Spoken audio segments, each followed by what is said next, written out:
আসসালামু আলাইকুম। নজরুল ইসলাম বাবু স্বাগত জানাচ্ছি এনটিভির সকালের খবরে। ক্রাউন সিমেন্ট শিরোনাম দেখছিলেন, এবার পুরো খবর।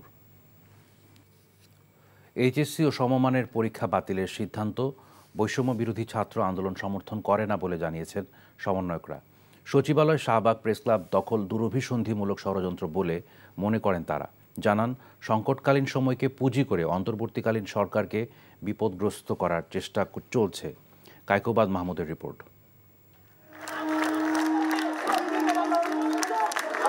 মঙ্গলবার দিনভর এইচএসসি ও সমমানের স্থগিত থাকা পরীক্ষা বাতিলের দাবিতে সচিবালয় ও এর আশেপাশের এলাকায় চলে দফায় দফায় বিক্ষোভ। পরে সিদ্ধান্ত আসে পরীক্ষা বাতিলের। এদিকে রাতে রাজধানীর সোহরাওয়ার্দী হাসপাতাল ও ঢাকা মেডিকেল কলেজ সহ 4টি হাসপাতালে ছাত্র জনতার আন্দোলনের সময় আহত শিক্ষার্থীদের দেখতে গিয়ে বৈষম্য বিরোধী আন্দোলনের সমন্বয়করা বলেন, পরীক্ষা বাতিলের দাবি যৌক্তিক নয়। আমরা আমাদের জায়গা থেকে এই যে পরীক্ষাকে সম্পূর্ণ বাতিল করে দেওয়ার বিষয়টিকে আমরা কখনোই সমর্থন করি না। কারণ মেধা ছাড়া এভাবে কোনোভাবেই একটা ছাত্র পরীক্ষা ছাড়া একটা ছাত্রকে কখনোই মূল্যায়ন করার সুযোগ নেই। অনেকে নেমেছে অনেক অযৌক্তিক দাবি নিয়ে। আমি স্টুডেন্টদেরকে প্রশ্ন করতে চাই, আসলে আমি ধরে নিচ্ছি কোন স্টুডেন্ট যদি আমার কাছে দাবি করত যে ভাই বোনরা আমাদের আহত হয়েছে, তাদের পরীক্ষা বাদ দিয়ে কি ব্যবস্থা নেওয়া যায়, যৌক্তিক। আমি ধরে নিচ্ছি তাদের প্রস্তুতির বাইরে তারা অনেকদিন ছিল, মেন্টাল জায়গাটিতে ওই স্টেবিলিটি নেই। তাহলে তারা এমন হতে পারতো, সময় চাইতে পারতো, এমন হইতে পারতো যে মার্কস কম চাইতে পারতো। কোনো কিছু না করে তারা পরীক্ষা বাতিল চায়। আমি বিশ্বাস করি যারা স্টুডেন্ট মেধার যোগ্যতার বিশ্বাস করে তারা এই দাবিটি করতেই পারে না। এর আগে সকালে পঙ্গু হাসপাতালে ভর্তি 140 জন আহতের সবশেষ পরিস্থিতি পর্যবেক্ষণ করার পর বৈষম্য বিরোধী ছাত্র আন্দোলনের সমন্বয়ক বলেন, ভুল ত্রুটি হলে অন্তর্বর্তীকালীন সরকারকেও চাপে রাখবে ছাত্র সমাজ। Kaikobad Mahmud, NTV news, Dhaka.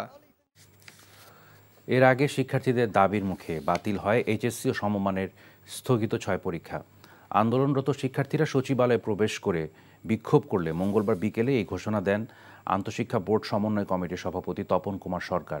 তবে কোন প্রক্রিয়ায় ফলাফল দেওয়া হবে তা দ্রুতই জানানো হবে বলেও উল্লেখ করেন তিনি। রিপোর্ট করছেন রোকন উদ্দিন। এইচএসসি ও সমমানের স্থগিত পরীক্ষা বাতিলের দাবিতে কদিন ধরেই বিক্ষোভের পর মঙ্গলবার দুপুরে আন্দোলনরত শিক্ষার্থীরা ঢুকে পড়েন সচিবালয়ে। চলতে থাকে বিক্ষোভ।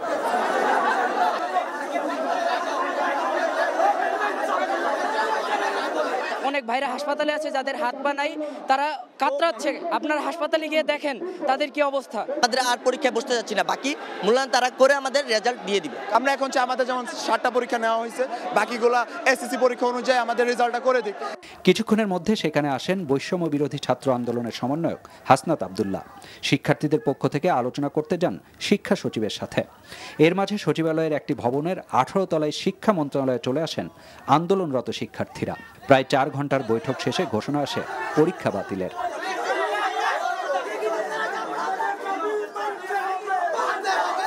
এখান থেকে আমরা ওই অবশিষ্ট পরীক্ষাগুলো বাতিল ঘোষণা করছি। ফলাফল মূল্যায়নের বিষয়ে অচিরেই আমরা একটা পর্যালোচনা করে সিদ্ধান্ত জানাবো।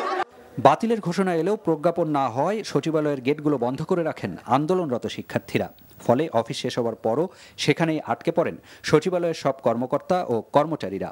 সন্ধ্যা 6টা নাগাদ একটি গেট খুলে দেওয়া হলে ধীরে ধীরে বের হয়ে আসেন সবাই। রোকন উদ্দিন, এনটিভি নিউজ, ঢাকা। শেখ হাসিনা দেশ ছেড়ে পালিয়ে ভারতে বসে বিপ্লবকে নস্যাৎ করার চক্রান্ত করছে বলে অভিযোগ করেছেন বিএনপি মহাসচিব মির্জা ফখরুল ইসলাম আলমগীর। যত দ্রুত সম্ভব তাকে বাংলাদেশ সরকারের কাছে তুলে দিতে ভারতের প্রতি মঙ্গলবার আহ্বান জানান তিনি।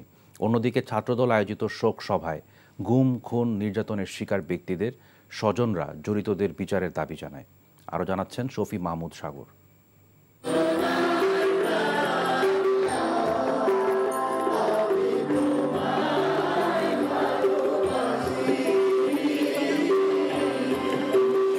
কেন্দ্রীয় শহীদ মিনারে শহীদদের প্রতি শ্রদ্ধা নিবেদন ও সমবেত কণ্ঠে জাতীয় সঙ্গীত গাওয়ার মধ্য দিয়ে শুরু হয় ছাত্রদল আয়োজিত আলোকচিত্র ও শোকসভার। এই অনুষ্ঠানে অংশ নেয় বৈষম্য বিরোধী ছাত্র আন্দোলনে শহীদদের স্বজন, গুম খুনের শিকার ব্যক্তিদের পরিবারের সদস্যবৃন্দ, লেখক, সাহিত্যিক, বুদ্ধিজীবী সহ অনেকে। উপস্থিত ছিলেন বিএনপির উচ্চ পর্যায়ের নেতারা। শেখ হাসিনার শাসনামলে গুম ও খুনের শিকার ভুক্তভোগীদের পরিবারের দাবি সুষ্ঠু বিচারের। র্যাব ডিবি পরিচয়ে তাকে রাত ৩ ঘটিকার সময় তুলে নিয়ে যাওয়া হয়।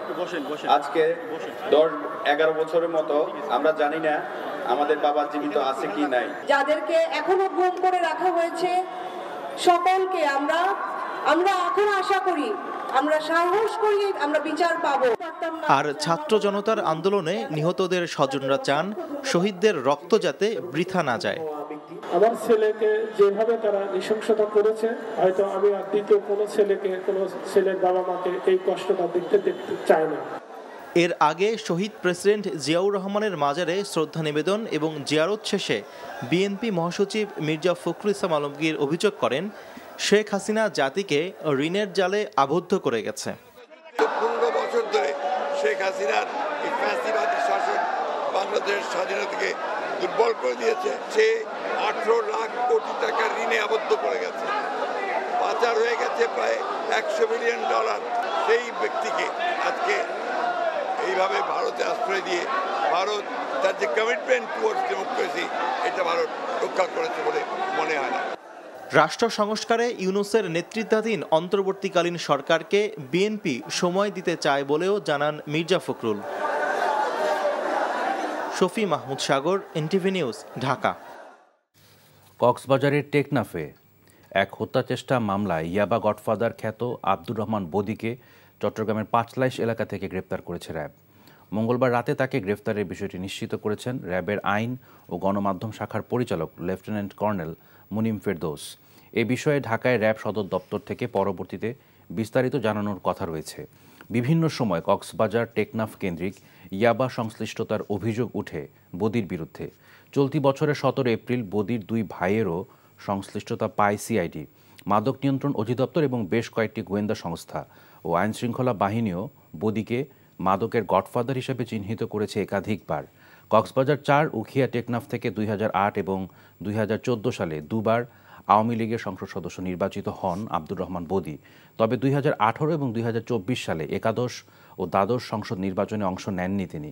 সে সময় তার স্ত্রী শাহিন আক্তার আওয়ামী লীগের প্রার্থী হিসেবে জয়ী হন। হত্যা মামলায় সাবেক মন্ত্রী ডাক্তার দীপু মনিকে 4 দিনের ও সাবেক উপমন্ত্রী আরিফ খান জয়ের 5 দিনের রিমান্ড মঞ্জুর করছে আদালত।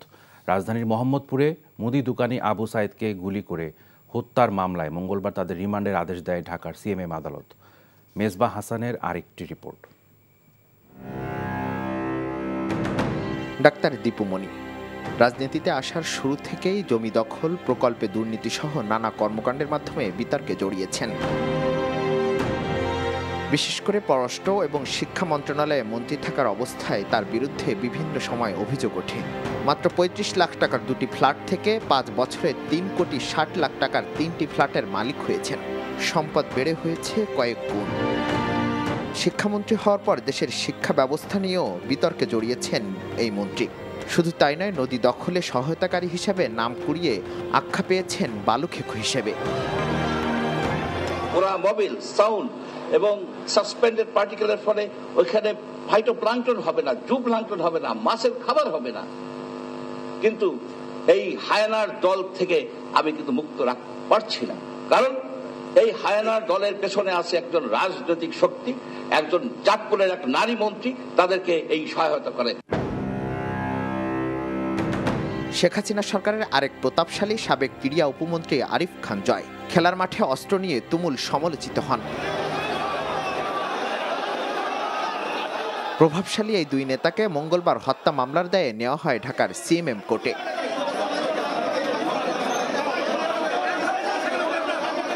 নিরাপত্তার মধ্যেও অনেকেই ক্ষোভ প্রকাশ করেন তার উপর। এই 2 জন আসামি সহ অন্যান্য আসামিরা এই আবু সাইদের হত্যার সঙ্গে সরাসরি জড়িত।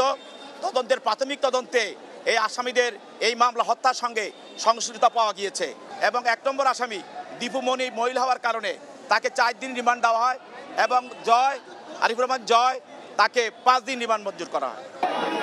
ছাত্র জনতার গণ অভ্যুত্থানে শেখ হাসিনা দেশ ছেড়ে পালালেও পালাতে পারেননি অনেক মন্ত্রী ও নেতারা।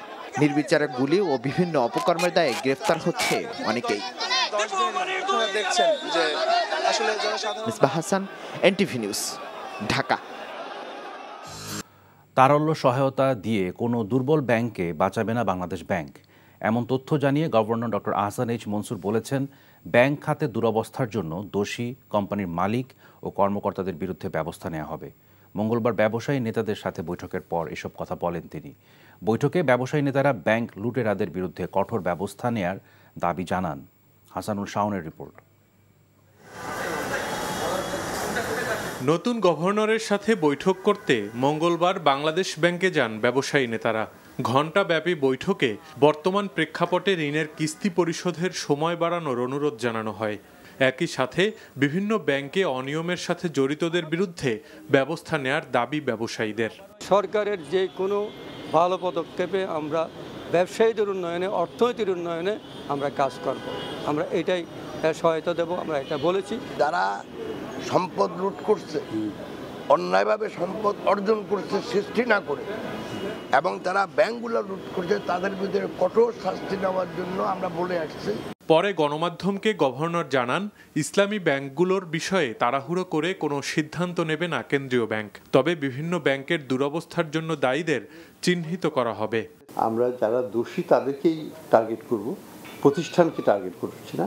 যারা প্রতিষ্ঠানের কর্মকর্তা, মালিকও হতে পারেন, যদি তারা কোনো কারণেই খারাপ কিছু করে থাকে, সেটা আইনগতভাবে সেটার ব্যবস্থা হবে। কিছু ব্যাংকের দুরবস্থার জন্য ব্যাংকগুলো নিজেরাই দায়ী মন্তব্য করে গভর্নর বলেন, যে কোনো ব্যাংক থেকে আমানত তুলে নেয়ার অধিকার আছে গ্রাহকদের। তবে দুর্বল কোনো ব্যাংককে অর্থ দিয়ে উদ্ধার করা হবে না বলেও জানান তিনি।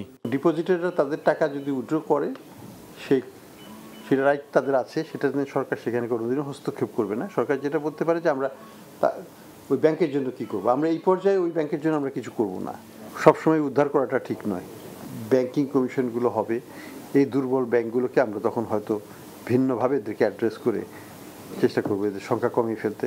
এছাড়া মূল্যস্ফীতি কমিয়ে আনার চেষ্টা চলছে জানিয়ে গভর্নর আরও বলেন, আপাতত 1000 টাকা কিংবা অন্য কোনো নোট বাতিল বা পরিবর্তনের পরিকল্পনা নেই তাদের।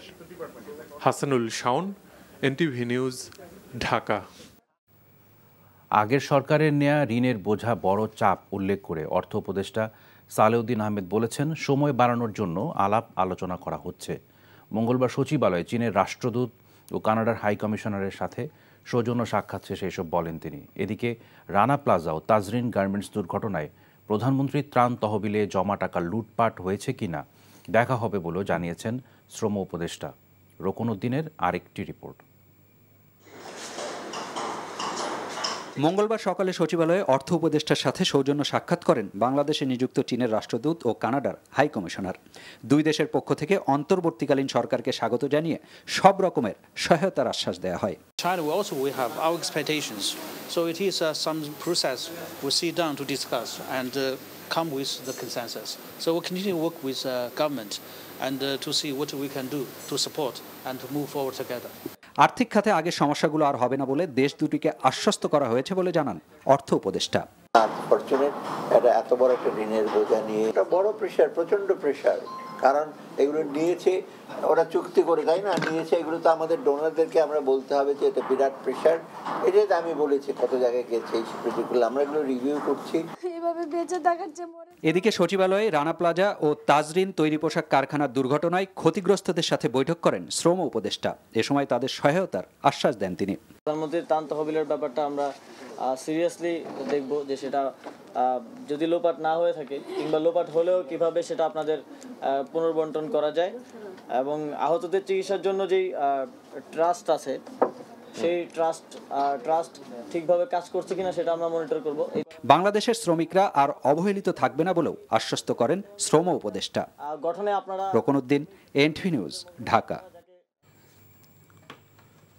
শিক্ষার্থীদের তোপের মুখে পদত্যাগ করলেন বরিশাল এবং গোপালগঞ্জ বিজ্ঞান ও প্রযুক্তি বিশ্ববিদ্যালয়ের উপাচার্য, উপ উপাচার্য সহ বিভিন্ন বিভাগের বেশ কয়েকজন দায়িত্বপ্রাপ্ত কর্মকর্তা। অন্যদিকে শিক্ষার্থীদের বিরোধিতা সত্ত্বেও পদত্যাগ করেছেন খুলনা বিশ্ববিদ্যালয়ের উপাচার্য। মঙ্গলবার দুপুরে খুলনা বিশ্ববিদ্যালয়ের উপাচার্য ডক্টর মাহমুদ হোসেন সহ উপ উপাচার্য professor doctor Mosammat Hosne Ara, treasurer, ভারপ্রাপ্ত রেজিস্ট্রার ও সব হলের প্রভোস্টরা পদত্যাগ করেন। এছাড়া পদত্যাগ করেছেন সিন্ডিকেটের 2 সদস্য, শারীরিক শিক্ষা চর্চা বিভাগ ও আইসিকিউসির পরিচালকরা। অন্যদিকে শিক্ষার্থীদের আন্দোলনের মুখে পদত্যাগ করেছেন বরিশাল বিশ্ববিদ্যালয়ের উপাচার্য ডক্টর মোহাম্মদ বদরুজ্জামান, প্রক্টর আবুল কাইয়ুম সহ 4টি হলের প্রভোস্ট ও কয়েকজন হাউস টিউটর। পদত্যাগ করেছেন গোপালগঞ্জ বিজ্ঞান ও প্রযুক্তি বিশ্ববিদ্যালয়ের উপাচার্য ডক্টর AQM মাহবুব এবং উপ উপাচার্য প্রফেসর ডক্টর শামসুল আলম। এদিকে সিরাজগঞ্জ রবীন্দ্র বিশ্ববিদ্যালয়ে উপাচার্য শাহ আজমের পদত্যাগের দাবিতে 24 ঘন্টার আলটিমেটাম দিয়ে মঙ্গলবার বিক্ষোভ করেছেন শিক্ষার্থীরা। Bangladesh securities and exchange commission BSEC সদ্য সাবেক চেয়ারম্যান শিবলি রুবায়তুল ইসলাম ও তার ছেলে জুহায়ের সারার সহ 8 জনের ব্যাংক হিসাব স্থগিত করেছে আর্থিক গোয়েন্দা সংস্থা ফাইন্যান্সিয়াল ইন্টেলিজেন্স ইউনিট BFIU। মঙ্গলবার ব্যাংকগুলোকে এ নির্দেশ দিয়েছে BFIU। মানি লন্ডারিং প্রতিরোধ আইনের আওতায় এই নির্দেশ দেওয়া হয়। ব্যাংক হিসাব স্থগিত হওয়া বাকি 6 জন হলেন মার্চেন্ট ব্যাংকার্স অ্যাসোসিয়েশন BMB এর সাবেক সভাপতি সাইদুর রহমান, শেয়ার বাজারের আলোচিত ব্যক্তি আবুল খায়ের, জাভেদ মতিন, সম্পদ ব্যবস্থাপক কোম্পানির মনিজা চৌধুরী, দেলোয়ার হোসেন ও শরীফুল ইসলাম। আলোচিত মুনিয়া হত্যাকাণ্ডের বিচার না হওয়ার জন্য সরাসরি বিদায়ী প্রধানমন্ত্রী শেখ হাসিনাকে দায়ী করেছেন মুনিয়ার বোন নুসরাত জাহান। তার অভিযোগ, সাবেক প্রধানমন্ত্রীর প্রশ্রয়ের কারণে বিচার পাননি মুনিয়ার পরিবার। নুসরাত আরও অভিযোগ করেন, সাবেক আইনমন্ত্রী আনিসুল হকের সহযোগিতায় হত্যা মামলা থেকে অব্যাহতি পেয়েছেন বসুন্ধরা গ্রুপের MD সায়েম সোভান চৌধুরী আনভীর। মঙ্গলবার সকালে জাতীয় প্রেস ক্লাবে সংবাদ সম্মেলনে এসব অভিযোগ করেন কলেজ শিক্ষার্থী মোসারাত জাহান মুনিয়ার পরিবারের সদস্যরা। অন্তর্বর্তীকালীন সরকারের প্রধান উপদেষ্টা ও আইন উপদেষ্টার কাছে পুনরায় মুনিয়া হত্যার বিচার দাবি করেছেন তার পরিবার। এই ছিল সকালের খবরের। এই খবরের ভিডিও সহ আপডেট জানতে ভিজিট করুন NTV অনলাইন www.ntvbd.com। এছাড়াও NTVর জনপ্রিয় সব অনুষ্ঠান ও খবরের আপডেট জানতে ভিজিট করুন আমাদের ইউটিউব ও ভেরিফাইড ফেসবুক পেজ। ধন্যবাদ সবাইকে।